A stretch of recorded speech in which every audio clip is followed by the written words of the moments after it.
Ақ көйлек киген келіншек арбаға таңылған жігітті айнала билеп жүр. Әуеннің ырғағына беріліп, жаймен тербелген келіншек Рая бақытты. Оның арманы орындалды. Қандай жолмен болса да сүйгені Бағланға қолы жетті. Өзіне өмірлік жар етті. Бірақ осы күнге жетудің де Раядан басқа ешкім білмейтін өз құпиясы бар еді. Ал енді арбаға таңылған жігітке тұрмысқа шығып, таңданған жұрттың батасымен алғысын алып жатқан бүгінгі кейіпкеріміз шынында да махаббат символына лайықты ма екен? Жоға. Бетперде киген келіншектің шын бейнесін ешкім білмейді. Тіпті арбада отырған күйеуі де. Ендеше тойдың тарихына құлақ түрелік. Мектепті бітіруші түлектер өте көңілді. Үлкен өмірге қадам басқалы тұр. Үлбіреген ақ көйлектерін киіп, барынша сәнденген қыздар мен шалбарға пышақтың жүзіндей қыр салып, көздерінен ұшқын атқан ұлдардың жүздері балбыл жайнайды. Өздерінің жүрек тебірентер қоштасу сөздерін айтып болған соң, ортаға бар өнерлерін салды. Әдеттегідей мектепке, одан қалса ауданға азды көпті өз биімен танымал болған Бағлан басқаларды тамсандырып, заманауи үлгідегі биін билеп берді. Келген ата-ана мен бөтен қонақтар да биші жігіттің биін жақсы қабылдап ұзақ қол соқты. Нағыз талант иесі екен, аман болса, жұлдыз болып жарқырағалы тұр. Не деген харизма, не деген үйлесімділік. Билегендегі әр қимылы адамды өзіне магнитше тартады екен деп отырғандар сөз етісті. Бұл мектепті бітіру кешіне бұрынғы сыныптас құрбыларының шақыруымен қаладан Рая да келіп еді. Ол бұл мектепте 9-шы сыныпқа дейін оқып, кейін қалаға көшіп кеткен. Әкесі дәулетті адам. Өздері шалқыған бай. Қалада қос-қос үйлері, көліктері бар. Рая әкесі мен шешесінің шолжаңдаған жалғыз ерке қызы. Не ішем, не кием демейді. Айтқан дегені деген. Бүгінгі кеште ең қымбатта, ең әсем көйлек Раяныкі болды. Жай қонақ ретінде келсе де, жұрттың назарын өзіне аударталды. Өңі сұрықсыз, өзі реңсіз болғанмен, әдемі көйлекпен бетіндегі бояу оны жанындағы қыздардан ерекше етіп көрсетуде. Бұрынғы сыныптастарының алдында мақтаныш кернеп, өзін олардан жоғары санап отыр. Айналасына менсінбей мұрынын шүйіре, паңдана қарап қояды. Өзінің ән айтатын өнері тағы бар. Сыныптас қыздардың өтінішімен ортаға шығып, жіңішке үнімен ән салып та берді. Барлығы Раяның салған әніне емес, әдемі көйлегіне қызығумен болды. Баяу әнге Бағлан мен Рая жұптасып биледі. Өйткені екеуі де бұл кеште ерекше көзге түскен еді. Екеуі шыр көбелек айнала билеп кештің сәнін аша түсті. Олар билеп жүріп жөн сұраса бастады. Бағлан күлімсіреп, қалаға кетіп танымастай өзгеріп кетіпсің ғой деді. Қай жағына өзгеріппін? Деген Рая жігітке сынай қарады. Әдемі болып кетіпсің деді Бағлан. Қыз жымиып, рахмет, сен де мықты биледің. Бұрыннан билейтініңнен хабарым бар. Бірақ бүгінгі өнерің ерекше шықты деді. Бағланның сыныптас қыздары оны Раямен билегенін ұнатпады. Екеуінің жараса қалғанын қызғанып тұр. Ал Рая ешкімді елемей өзін еркін ұстауда. Ол қалада оқып, небір жігіттермен әр түрлі кештерде бірге билеп жүрсе де, дәл бүгінгідей толқымап еді. Көзін Бағланның жанарынан ала алмай, баяу әнге елтіп, ертегі әлеміне еніп кеткендей күйге енді. Мұндай ерекше сезім бұрын-соңды бойында болмап еді. Ал Бағланның ойы басқада. Көңіл күйі сәл жабырқаулы. Онысын білдірмеген сиді. Жоғары оқу орнында оқығысы келеді. Бірақ әкесі биыл оқуды қоя тұр.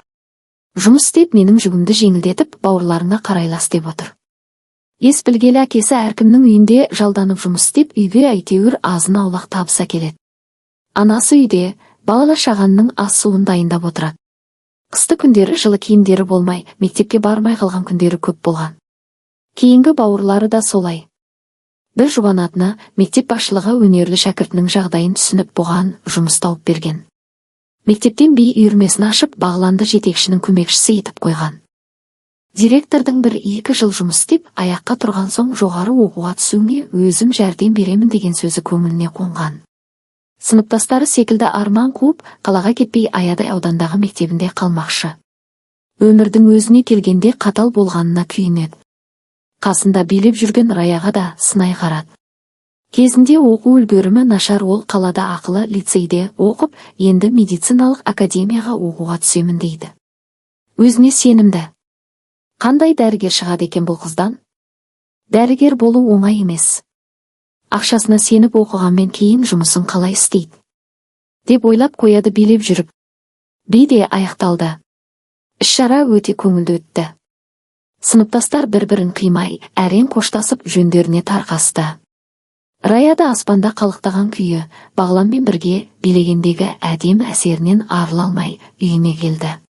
Көп қыздардың арманы болған биші жігіт Раяға да арман болып, бірден оның жүрегінің төрінен орын алып алды. Бұрын осы мектепте оқып жүргенде Бағланға аса бір назар аудармаған еді. Енді бірге билеп сезімі сыр шертуде. Ал Бағланның есіл дерті жұмыс істеп ақша тауып бауырларына жәрдем беру. Ал не ішем, не кием демейтін Рая Бағланды шын сүйіп қалды. Ондай өнерлі де, сымбатты жігіт кімге ұнамасын. Бағлан уақыт созбай өз ісіне белсене кірісіп кетті. Алғашқы күндері шәкірттерін спорт залда жаттықтырып жүрді. Кейін еңбегінің оң нәтижесін көрген мектеп директоры мектеп ішінен үлкен бір бөлмені арнайы би үйрететін бөлмеге айналдырып берді. Бағланның шәкірттері көбейе берді. Ұстаз оларға классикалық және заманауи билерді үйретуден, өзі ізденуден жалықпады. Бағлан жұмысынан бақыт табатын. Өзінің сүйікті ісімен айналысып жүр, бір жағынан табысын ойдағыдай тауып, бауырларының киімі бүтінделіп қалды. Бәрінен де сүйіп істейтін тірлігі оң нәтиже беріп жатты. Шәкірттері әр түрлі байқаулардан жүлдемен оралатын. Жас бишілерді баптаған хореографтың есімі жаймен елге таныла бастады. Бағланның жастығына қарамай, бойындағы тұнып тұрған өнеріне көпшілік тәнті болатын. Би үйренгісі келетін шәкірттері көбейген үстіне көбейе берді. Бағлан алғашқыдай бәрін қабылдай бермей, ебі бар, биді сүйетіндерді ғана іріктеуден өткізіп қабылдайтын болды. Нағыз биге құмар жандар басқа ауданнан, тіпті облыс орталығынан ағылып келіп жатты. Ол өз ісіне шын беріліп, артық ойды ойламады. Жұмысын істеп жүріп, өзі қалаған жоғары оқу орнына да түсіп алды. Мектебіндегі үйірмені де тастаған жоқ. Талантты деген бір шәкіртін өзіне көмекші етіп алды. Дәулетті тұратын байшыкештер Бағланды өздеріне, кішкене балаларына жеке үйретуші етіп те алғысы келді. Сол кезде Бағлан, мен ақшаның жолын қуып, жеке бір адаммен ғана шектеліп қалмаймын. Менің мұнда шәкірттерім көп, оларды тастамаймын деп ешбір ұсынысты қабыл алмады. Өсу үшін керемет мүмкіндіктері туып жатса да, өзіне мүмкіндік жаратып берген Алтын Ұя мектебінен алыстағысы келмеді. Сол жердегі үйірмеде жұмысын жалғастыра берді. Арайлап атып келе жатқан таңда сәулесін шашқан нұрлы күндей, Бағланның да атағы жан-жаққа тарап жатты. Оның сахнаға шығып билегенін көргендер, от дерсің. Лапылдап жанып тұр ғой. Шыр көбелек айналып билегенін айтсайшы. Әй, бұл баланың даңқы дүние жүзіне тараса керек деп жатса, қыздар өнерді ұнатпаса да, Бағланның жанында болу үшін биге қатысып жатты. Ауданнан асып, облыс, тіпті республика көлемінде өткен әртүрлі мерекелік жиындарда, отырыстарда Бағланның шәкірттері өнерлерін көрсетіп үлкен сұранысқа ие болып жүрді. Бағланның ерекшелігі ол бидегі қимылдарын өзі құрастыратын. Қалыптасып қалған көшірме емес, туа бітті таланттан тараған бидің қимылдары тым ерекше де, тартымды еді. Жаңадан шыққан бидің әр қимылы қиялынан туып жатқандағы сәтінен ләззат алатын.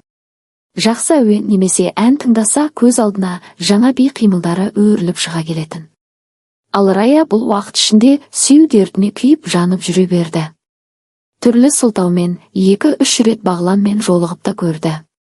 Өзін жақсы көрсету үшін біраз әрекет еткенмен, жігіттің бұған деген сезімі селт еткен жоқ. Мұны көптің бірі көріп, назданған қылықтарына немқұрайлы қарап, асығыс өз ісімен кетіп қалатын. Раяға оңай соғып жүрген жоқ. Әкесінің ақшасының арқасында қашанда өз дегеніне жетіп үйренген ол жігіттің салқын қабағына іштей кіжініп те жүр. Бағланның әзірге қыз таңдап желік қууға қызығушылығы жоқ. Өз жұмысымен болашағына салған арманымен айналысып әлек.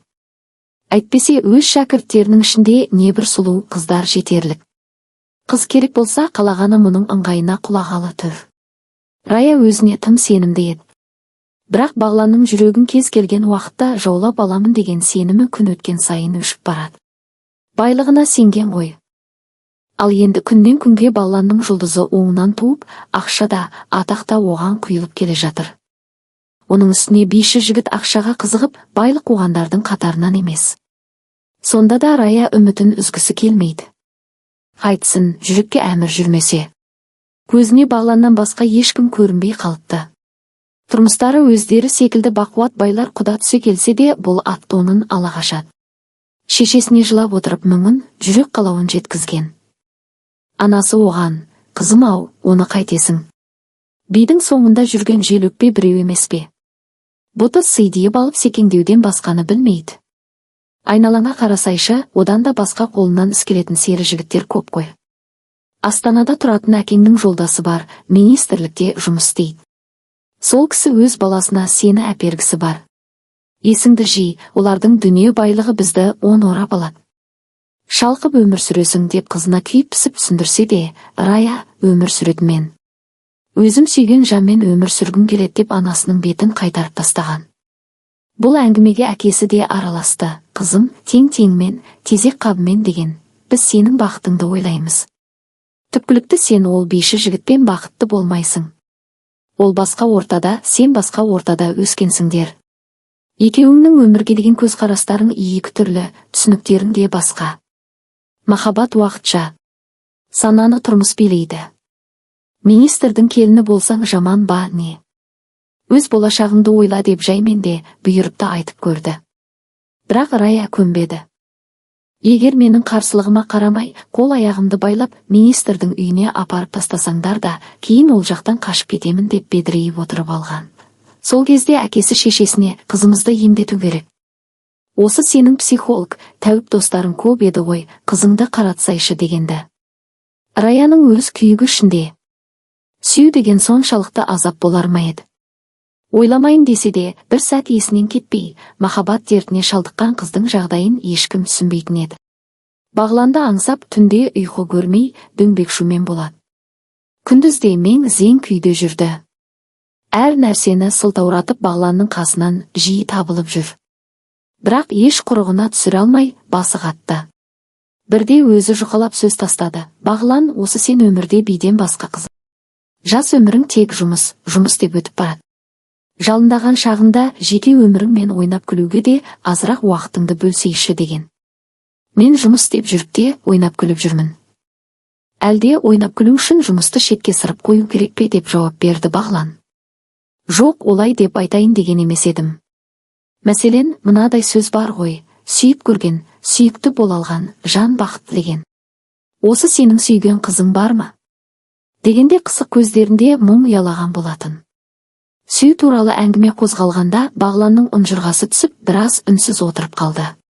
Рая сұрағының жауабын білгісі келіп, тықыршып, оның жанды жерін ойнақшып отырып, тырнап алғанын білмеді. Қане, айтсайшы.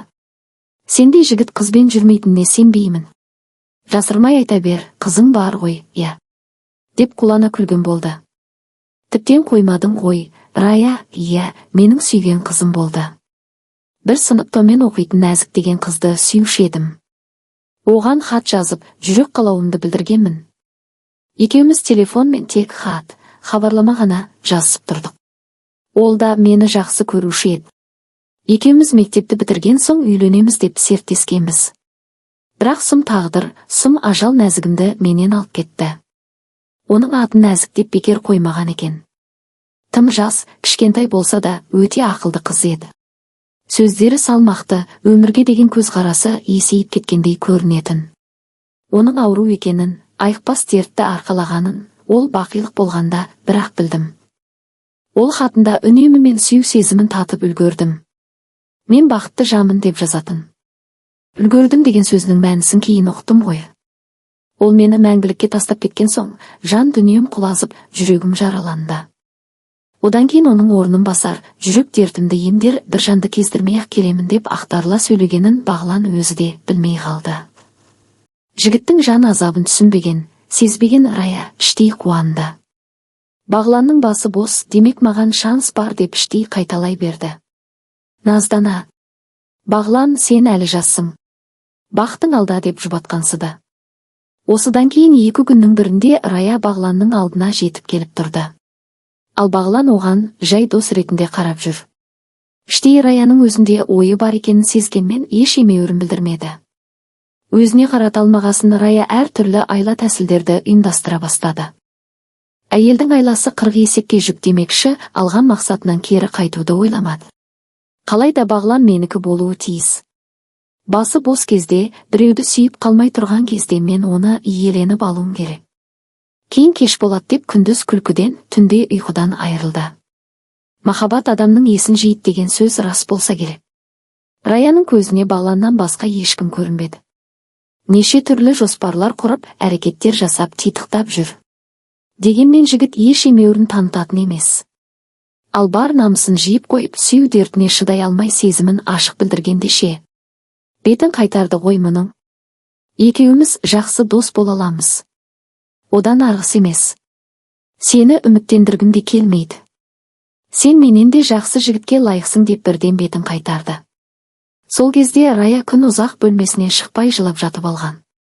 Бірнеше күн Бағланмен хабарласпай, байланысын үзбек те болып еді. Көңілін басқа жаққа бұрғысы келіп әрекеттеніп те көрді.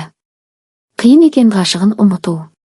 Ал қалаға атақты әнші концерт қоятын болып, сол концертте Бағлан өнер көрсететін болғанда бұл ұшып барды. Ең алдыңғы орынға отырып алып, сүйіктісінің өнерін тамашалаған. Бір сұлу қызбен биледі. Билері керемет. Бірақ Раяның ішін ит тырнады. Ішінен жылап отырды. Сахнада билеп жүрсе де, сұлу қыздан Бағланды қызғанып әрең отырды. Жауапсыз махаббаты қол жетпестей болған Рая сен бәрібір менікі боласың деп, сол кезде іштей өзіне серт берген. Кейіннен белгілі болғандай, Бағлан сол сұлу қызбен көңіл жарастырыпты. Екеуі жұптасып билеп сахна төрінен түспейді. Оларды бірге көрген сайын Рая өмірден түңіле беретін. Тіпті ойлана беріп психикалық дертке шалдықты. Еш нәрсеге қызықпайды, ешкімнің сөзін тыңдамайды. Бар ойы тек Бағланның жүрегінен орын алу. Анау сұлу қыздың орнында өзі болу. Күндер өтіп жатты. Бірде жаңалықтар бетінен биші жігіттің көлік апатына түсіп ауруханада жатқанын, 2 аяқтан айырылып, мәңгілікке арбаға таңылатыны жайлы ақпаратты көрді. Терең тыныс алды. Мейлі, ең бастысы енді Бағланы бас тарта алмас. Ауруханаға жиі барып, ем-домына көмектесіп, қасынан бір елі кетпей бар жағдайын жасаған Раяға Бағлан шын ризашылығын білдірді. Өйткені әлгі өзі ұнатқан сұлу биші қыз қарасын батырған. Мүгедекпен тағдырын байланыстырғысы келмеген болар.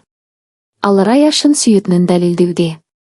2 аяғынан айырылып, бүкіл болашағы талқандалған Бағлан бірде кереуетінде жатып өкіріп жылап жіберді. Орнынан тұрмақ болып талпынып, өз басын өзі ұрып, айқайлап жатыр. Осы кезде Рая да келіп қалды. Ол Бағланды тыныштандырып сезімін білдірген осы кезде. Сен маған керексің. Сен қандай жағдайда болсаң да, мен сені мәңгілікке сүйіп өтемін деген. Бағлан айқайлап, мені енді не қыласың? Мүмкіндігім шектеліп, мәңгілікке мүгедек болып қалдым. Билемек түгілі, 2 аяғыммен тұрып та жүре алмаймын. Маған алаңдама. Жақсы дос екеніңді көрсеттің. Рахмет саған. Кетсейші, менімен өмір сүрсең, өмірің қор болады. Мүсіркеме мені. Кет бұл жерден. Деп қуған. Сонда да Рая Бағланның қолдарынан қыса ұстап тапжылмай отыра беріп еді. Ал арада біраз уақыт өткенде ел жұртты таң қалдырып, арбаға таңылған мүмкіндігі шектеулі жігіт пен байдың қызы Рая екеуінің үйлену тойлары әлеуметтік желіні шарлап кетіп еді. Көпшілік қызға батасын беріп, алғысын білдіріп жатты. Міне махаббат. Келіншек сауап тірлік жасап жатыр деген көпшіліктің таңданысы әлі күнге басылатын емес. Тойында арбада отырған Бағланды айнала билеген ақ көйлекті Рая батаға көмілген. Ал шын мәнінде Рая жұрттың ақ батасына лайықты ма екен? Жоға.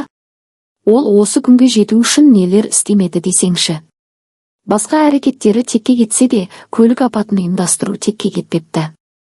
Менің бетімді қайтарып көз алдымда басқа сұлу қызбен кетіп қалдың. Сол сайқалыңның маған мүсіркей қарағаны шыдамымның шегіне жеткізді. Маған бұйырмадың ба, демек анау сайқалға да бұйырмайсың. Не менікі боласың, не өлесің. Деп ақшасын ортаға салып, арнайы адам жалдап көлік апатын ұйымдастырып еді. Өйткені сүйгенін басқаның құшағында көру оны жындандырып жібере жаздаған болатын. Махаббат дерті оны иесінен айырып еді. Бұйырған екен бағланы сүйгеніне оны екі аяқсыз қалдырып жетіп отыр.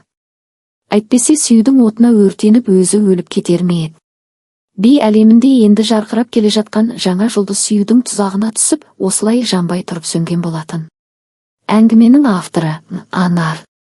Құрметті тыңдарман, каналға тіркеліп лайк басып қолдап отырыңыздар. Бірер күнде жаңа қызықты әңгіме шығады. Келесі әңгімеге дейін күн жақсы болсын. Рахмет.